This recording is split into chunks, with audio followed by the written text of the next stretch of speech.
પ્રતાપ કાકા, આ પાણીમાંથી માટીને તમે અલગ કરી શકશો?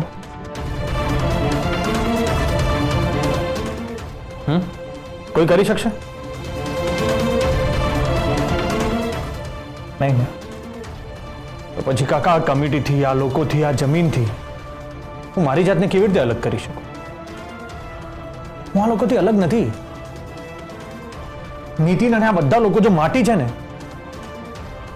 તો હું એમાં રહેલું આ પાણી છું. આ લોકોનું કામ છે જકડી રાખવાનું, તો મારું કામ છે વહેતા રહેવું અને વહેતા રાખવાનું. કાકા, તમે જ કહો છો ને કે હું ખેતી વિશે ઘણું બધું જાણું છું અને બધું જ સમજું છું. પ્રશ્ન જ નથી, અમે અમારી નજરે જોયું છે. એક્ઝેક્ટલી. તો મેં પણ મારી નજરે જોયું છે કે નીતિનને ખેતીમાં મારા કરતાં વધારે નોલેજ છે, વધારે સમજણ પડે છે એને.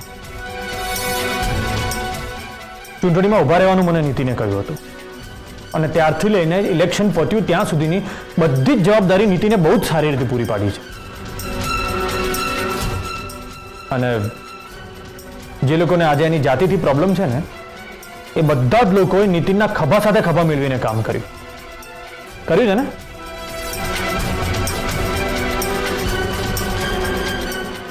પ્રતાપ કાકા, નીતિન એગ્રીકલ્ચરમાં ગ્રેજ્યુએટ થયો. તમે જે ગુણ મારામાં જુઓ છો ને, એ બધા જ ગુણ નીતિનમાં પણ છે, કદાચ એના કરતાં પણ વધારે છે. તો પછી એને તક કેમ ના મળવી જોઈએ? પ્રતાપ કાકા, આપણા રૂઢિચુસ્ત વિચારોના કારણે છે ને ઘણીવાર ટેલેન્ટેડ વ્યક્તિ પાછળ રહી જાય. તો આ તો અન્યાય કહેવાય ને એમની સાથે. આવું ના થવું જોઈએ. શું ખબર, નીતિન કદાચ મારા કરતાં પણ વધારે સારી રીતે આ જવાબદારી પૂરી પાડે.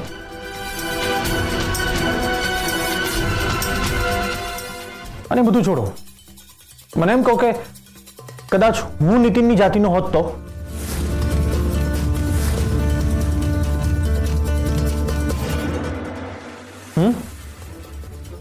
તો તમે લોકો મને અધ્યક્ષ બનાવ્યો હોત કે કોઈ ઓછા ટેલેન્ટેડ વાળી વ્યક્તિને અધ્યક્ષ બનાવ્યો હોત?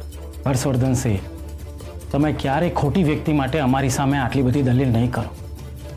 અમને તમારા ઉપર પૂરેપૂરો ભરોસો છે. ભરોસો છે ને કાકા? બસ તો એકવાર મારી વાતને સમર્થન આપો અને નીતિન અધ્યક્ષ બને એ વાતની મંજૂરી આપો. કાકા, સમાજમાં ત્યારે જ પરિવર્તન આવે છે જ્યારે તમારા જેવી વરિષ્ઠ વ્યક્તિનું એને પીઠબળ મળે છે. અમને તમારા આશીર્વાદની જરૂર છે. કાકા, તમે જો આ વાત સ્વીકારશો ને, તો ગામમાં કોઈની તમારી સામે થવાની હિંમત નહીં થાય. પ્લીઝ. વાહ વાહ હર્ષવર્ધનસિંહ, વાહ! આજે ફરી તમે અમારો દિલ જીતી લીધો.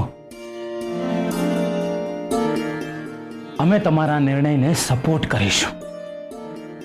તમે આગળ વધો, હું જોઉં છું કોણ તમને રોકે છે.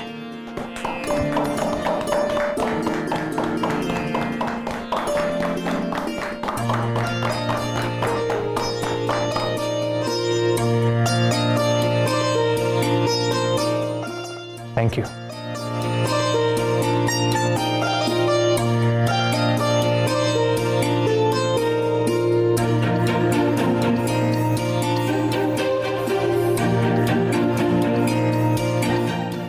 નીતિન, જેમ પ્રતાપ કાકાએ જાતે મહેનત કરી અને આ ગામમાં પોતાની જગ્યા બનાવી છે ને, આજે બધા જ લોકો એમને માનથી હાથ જોડે છે.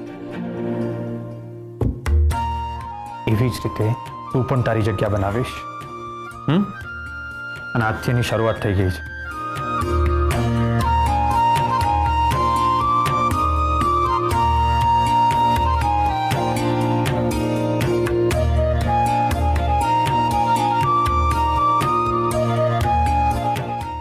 નીતિન, આ તો ફક્ત તને નથી જોડી રહ્યો, પણ એ બધા લોકોને હાથ જોડું છું જે લોકોએ સમાજમાં પરિવર્તન આવે ને એના માટે પોતાનું બલિદાન આપ્યું.